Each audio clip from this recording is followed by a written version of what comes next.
दीजिए। और ये जो धरना प्रदर्शन, इसका कारण क्या है? मेरा नाम दुर्गेश सिंह चौहान है। मैं जनरक्षा पार्टी का राष्ट्रीय अध्यक्ष हूँ। उत्तर प्रदेश के लखनऊ का निवासी हूँ। यहाँ आपके दिल्ली के शकरपुर में एक किराए पे मकान लिया गया है, जहाँ से पार्टी के प्रचार प्रसार है। दिल्ली में जो प्रचार प्रसार है उसकी गतिविधियाँ संचालित होती हैं। मैंने अपने भ्रमण के दौरान मैंने देखा कि यहाँ पर बहुत सारे ऐसे हवलदार जो 50 साल से अधिक अवस्था के हैं, उनके जो वर्दी पे जो उनका रैंक लगा था वो हवलदार का था, एक कांस्टेबल। मैंने उनसे पूछा कि आप लोगों का प्रमोशन क्यों नहीं हुआ? हमारे यहाँ उत्तर प्रदेश में तो प्रमोशन समय से होता है। तो उन्होंने भावुकतावश बताया कि प्रमोशन तो सब उनका भी हुआ था। उन लोगों ने बताया उनको सैलरी भी सब इंस्पेक्टर की मिल रही है, असिस्टेंट सब इंस्पेक्टर की मिल रही है, किंतु उनको रैंक नहीं मिल रही है। लिहाजा हम लोगों ने डिसाइड किया कि उनके अधिकारों को दिलाने के लिए युद्ध स्तर पर संघर्ष करेंगे। आज हम लोग यहाँ सांकेतिक रूप से कोविड-19 महामारी को देखते हुए केवल संकेत देने के लिए सरकार को, माननीय गृह मंत्री जी को निवेदन करने के लिए आए हैं ज्ञापन के माध्यम से कि आप इन हवलदार भाइयों की जो समस्या है, ज्वलन समस्या है, उस पर ध्यान दें और इनको रैंक उपलब्ध कराएं। भीख नहीं, अधिकार चाहिए, वेतनमान वाली रैंक चाहिए। मतलब उनको पेंशन उनको जो वेतन है वो मिल रहा है पूरा, उनको रैंक नहीं मिल रही। मतलब उनका जो पद है उन्हें एएसआई कह के नहीं बुलाया जाता है। जी, एक रूल निकला था। श्री आलोक वर्मा थे यहाँ के दिल्ली के पुलिस कमिश्नर, तो उस समय 4 नवंबर 2016 को एक नियम निकला था 33/2016। उसमें 15-25-30 का फार्मूला लगाया गया था, जिसमें ये कहा गया था कि 15 साल के बाद कोई भी सिपाही अपनी कैडर में सेवा देने के पश्चात हेड कांस्टेबल बनेगा, और फिर वो 5 साल अपने पद पे रहेगा तो उसको एएसआई बनाया जाएगा। और अगर वो कोई एएसआई 30 साल की अवस्था का हो जाता है और वो 6 साल तक अपने पद पर यानी एएसआई के पद पे रहता है तो उसको सब इंस्पेक्टर बनाया जाएगा। तो उस समय जो अगस्त 1998 से 1991 तक के जो भर्ती सिपाही थे वो इस नियम का पालन कर रहे थे। इसमें शर्त का जो था, ये नियम था, इसमें आ रहे थे। इनको आश्वासन भी दिया गया था।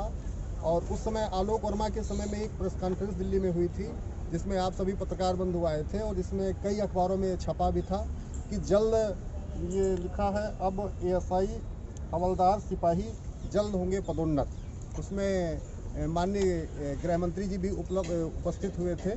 ये राजनाथ सिंह के समय की बात है जब वो होम मिनिस्टर थे। तो ये जो हवलदार हैं जिनको रैंक नहीं मिली, ये सब बड़ा प्रफुल्लित थे कि चलिए अब तो रैंक मिल जाएगी, किंतु इनको सैलरी ही तक रखा गया। और जब श्री अमूल पटनायक दिल्ली के पुलिस आयुक्त बने तो उन्होंने जो 5 और 6 का फार्मूला था जो आलोक वर्मा जी ने बनवाया था, जो एनजीसीटी के deputy secretary home Shri Pawan Kumar के द्वारा साइन किया गया था, हस्ताक्षरित किया गया था, उसका इन्होंने विरोध किया।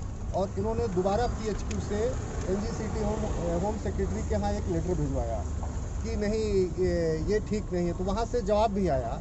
श्री पवन कुमार थे, उन्होंने एनजीसीटी जो एलजी के यहाँ अधीनस्थ आते हैं, उन्होंने वहाँ से एक लेटर भी भिजवाया कि जो स्पेशल रैंक दी, जिसको पुलिस की भाषा में एमएसीपी और एसीपी कहा जाता है, उसका पालन होगा। तो इस तरह से ये जो हवलदार भाई हैं, और इसमें असिस्टेंट सब इंस्पेक्टर्स भी हैं जिनको सैलरी तो सब इंस्पेक्टर की मिल रही है, और इनकी संख्या सैकड़ों में है। कानून की वजह से ये खुल के नहीं आ सकते हैं, ये जिंदाबाद मुर्दाबाद नहीं कर सकते हैं, ये कोई आंदोलन, धरना प्रदर्शन नहीं कर सकते हैं। लिहाजा हम लोगों ने तय किया कि जब ये हमारी सेवा के लिए हर समय तत्पर रहते हैं तो इनके अधिकार क्यों न दिए जाए। इसमें कोई हम भीख नहीं मांग रहे हैं, वही हमने लिखा है कि भीख नहीं, अधिकार चाहिए। इसमें भीख नहीं मांग रहे हैं। अगर आप उनको सैलरी दे रहे हो, कानून के तहत दे रहे हो, और ये तो एक हंसने वाली बात हो जाती है कि आप तनख्वाह तो एक दरोगा की दे रहे हो और उसको एक रैंक जो है वो हेड कांस्टेबल के दे रहे हो, तो समाज में वो किस मुँह से बताएगा कि वो दरोगा है? आप लखनऊ के रहने वाले हैं सर, आप लखनऊ से दिल्ली आए तब आपको इस समस्या का पता चला। वैसे इतने साल लग गए, 20 साल से अधिक का समय हो गया।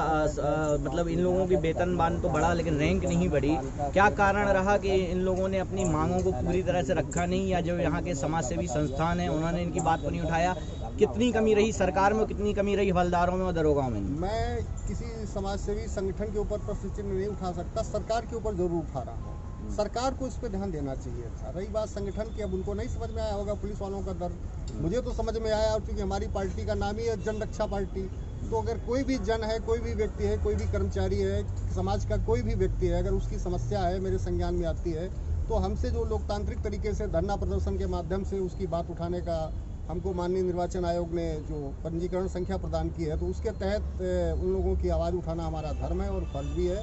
हमने आवाज़ उठाई है और इस आवाज़ को असली जामा पहना के रहेंगे। सरकार की कितनी कमी रही? सरकार की आपने कमी बताई? 100% कमी है। किस प्रकार से? जैसे जब आप सब इंस्पेक्टर की सैलरी दे रहे हो, असिस्टेंट सब इंस्पेक्टर की सैलरी दे रहे हो, तो रैंक देने में आपको क्या प्रॉब्लम? कोई अतिरिक्त व्यय नहीं बढ़ेगा, कोई अतिरिक्त खर्चा नहीं बढ़ेगा, किसी प्रकार का अतिरिक्त सरकार के ऊपर भार नहीं पड़ेगा।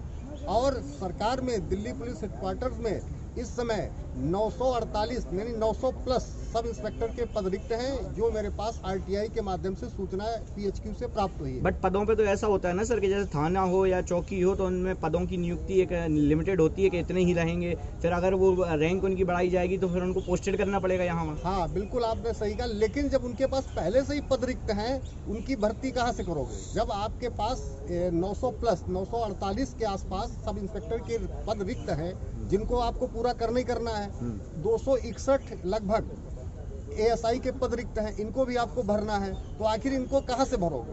इनको इस रिक्तता को पूर्ण करने के लिए या तो अलग से आपको भर्ती निकालनी पड़ेगी, फिर आवेदन भरो, फिर उसका फीस भरो, फिर चालान भरो, और जो पहले से पेमेंट प्राप्त कर रहे हैं, जो तनख्वाह प्राप्त कर रहे हैं, सैलरी प्राप्त कर रहे हैं, वो इधर उधर घूम रहे हुए हैं। तो मेरा कहना है कि आपने क्या मजाक बना रखा है, जिसमें सरकार का पूरा दोष है। क्योंकि दिल्ली पुलिस केंद्र सरकार के अधीनस्थ आती है, तो ये केंद्र सरकार की जिम्मेदारी बनती है। लेकिन इस समय सरकार को खाली चुनाव प्रचार से लेना देना है।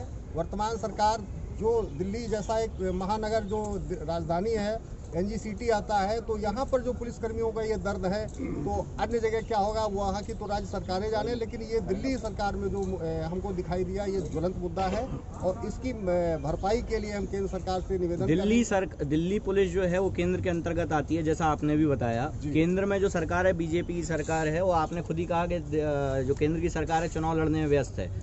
जंतर मंतर पे आप आए हैं। जंतर मंतर दिल्ली का मेन स्थल है जहाँ पे कई सारे धरने होते हैं, प्रदर्शन होते हैं, और आप देख रहे हैं देश में लगातार धरने प्रदर्शन चल रहे हैं। 100 दिन से ऊपर का समय किसानों को भी हो गया, छात्र कर रहे हैं, टीचर कर रहे हैं, महिलाएं कर रही हैं, सारे कर रहे हैं। आपको लग रहा है आप जिस मांग के लिए बैठे हैं जंतर मंतर पे, वो आपकी मांग पूरी होगी या केंद्र सरकार आपकी बात सुनेगी? आश्वासन मुझे है और मांग विनम्रता से नहीं पूरी होती है। आज ये हमारा विनम्रवत निवेदन है माननीय गृह मंत्री जी को, अन्यथा उग्र आंदोलन होगा। इसके लिए हमको अनशन पे बैठना पड़ेगा तो मैं अनशन पे बैठूंगा। इसके लिए हमको अगर सड़क पे उतरना पड़ेगा तो सड़क पे उतरूंगा। मैं कोई भीख नहीं मांग रहा हूँ। अगर आप सैलरी दे रहे हो तो आप तानाशाही रवैया क्यों अपना रहे हो? मैं गृह मंत्री जी से पूछना चाहता हूँ कि आप देश के गृह मंत्री हो, वहाँ का वेतन भत्ता ले रहे हो, वहाँ की सुविधा ले रहे हो, अगर आपको एक राज्य मंत्री कहा जाए, आपको पद राज्य मंत्री का दिया जाए, तो आपके ऊपर क्या बीतेगी? आप लोग संवाददाता हो और चैनलों के ब्यूरो चीफ हो, जिस पद पे हो, अगर आपको ये कहा जाए एक कैमरामैन इधर आओ, तो कैमरामैन को कैमरामैन ही कहा जाएगा, संवाददाता को संवाददाता। अगर कैमरामैन को चपरासी कहा जाए तो आपको कैसा फील होगा? संवाददाता को क्लर्क कहा जाए तो कैसा फील होगा? जबकि आपके चैनल प्रतिष्ठान के माध्यम से आपको तनख्वाह कैमरामैन और संवाददाता की मिल रही है। तो मेरा समझाने का प्रयास रहे कि जो छायाकार बंधु हैं, उनको सैलरी अगर छायाकार की दे रहे हो तो उनको आई कार्ड भी छायाकार का जारी करो, संवाददाता को आई कार्ड भी संवाददाता का जारी करो। इसी तरीके से दिल्ली पुलिस में जिन हवलदार भाइयों को आप असिस्टेंट सब इंस्पेक्टर की सैलरी दे रहे हो, तो उनको आई कार्ड और उनकी वर्दी भी असिस्टेंट सब इंस्पेक्टर की जारी करो। जिनको सब इंस्पेक्टर की सैलरी दे रहे हो, उनको सब इंस्पेक्टर की रैंक लगाने का अधिकार दो। और ऐसे दर्जनों एएसआई भी हमारे पास फोन आए हैं कि उनको सब इंस्पेक्टर की सैलरी मिल रही है, लेकिन वो रैंक एएसआई की लगा रहे हैं। तो इसमें गृह मंत्री जी बिल्कुल ध्यान नहीं दे रहे हैं, उनको ध्यान देना चाहिए। तो शायद यही वजह है कि दिल्ली में पुलिस का मनोबल धीरे धीरे ऐसे जो रीढ़ की हड्डी होते हैं, हेड कांस्टेबल और एएसआई एसआई, उनका कमजोर हो रहा है। लिहाजा जब मन लगा करके कोई व्यक्ति कार्य नहीं करेगा, क्षुब्ध मन से कार्य करेगा, तो जाहिर सी बात है वो ड्यूटी का पालन नहीं कर पाएगा, जिसकी वजह से दिल्ली में जो क्राइम का ग्राफ है वो आपके सामने। आखिरी कुछ सवाल ले लेते सर आपसे। सबसे पहले तो ये कि जो आपकी पार्टी का नाम है जन रक्षा पार्टी, जिसके तहत आप मोर्चे पर बैठे हैं दिल्ली पुलिस के लिए, तो जन रक्षा सिर्फ पुलिसों की जन रक्षा होगी? अन्य जो मुद्दे हैं समाज में, छात्रों के मुद्दे हों, महिलाओं के मुद्दे हों, किसानों के मुद्दे हों, टीचर पेरेंट्स सबके मुद्दे हों, किस किस मुद्दे पे आप सवाल उठाएंगे सर? कोई भी जन, किसी भी वर्ग, किसी भी दल, किसी भी संगठन का, किसी भी विभाग का हो, उसका हार्दिक स्वागत है। अगर उसके द्वारा, व्यक्ति विशेष के द्वारा या समूह विशेष के द्वारा समूह की या व्यक्ति की समस्या हम लोगों के संज्ञान में लाई जाती है तो ये हमारा दायित्व है और फर्ज है, और हम आप लोगों के समक्ष आपको वचन देते हैं कि हम उनकी आवाज़ को उठाने के लिए हमसे जितना हो सकेगा उतना हम संघर्ष करेंगे। आज शांति आखिरी सवाल लेते हैं सर, आखिरी सांकेतिक धरना है आज आपका, अगर मांग नहीं मानी जाती है, पूरी नहीं होती है, आपने अनशन का बोला है, कैसे आपकी पार्टी आगे कार्यरत रहेगी इस अनशन के लिए? 30 दिन का मैंने समय दिया। अभी अधिकारी आए थे, स्पेशल ब्रांच के अधिकारी आए थे, इंस्पेक्टर साहब वर्मा जी आए थे नई दिल्ली पार्लियामेंट से, तो मैंने इनको बताया कि ये डिमांड है, इसको आप हमारा ज्ञापन पहुंचवा दीजिए, और हमारा ज्ञापन पुलिस के अधिकारी गृह मंत्रालय रिसीव कराने गए हैं हमारी बात को वहां तक पहुंचाने के लिए। और अगर ये 30 दिन के अंदर ये इस पर अमल नहीं करते, इनको रैंक नहीं देते हैं, तो 30 दिन पश्चात हम सभी लोग बैठ करके अगर कोविड-19 के तहत प्रतिबंध लगता है तो अनशन आगे टाला जाएगा। अगर नॉर्मल रहता है, धरना प्रदर्शन अनशन करने की अनुमति सरकार द्वारा मिलती है, पुलिस प्रशासन द्वारा मिलती है, तो हम लोग निश्चित तौर से राजघाट, नई दिल्ली के राजघाट के सामने जो पार्क है वहाँ पर बैठ करके हम लोग अनिश्चितकालीन अनशन करेंगे। अनिश्चितकालीन अनशन करेंगे जी ठीक है।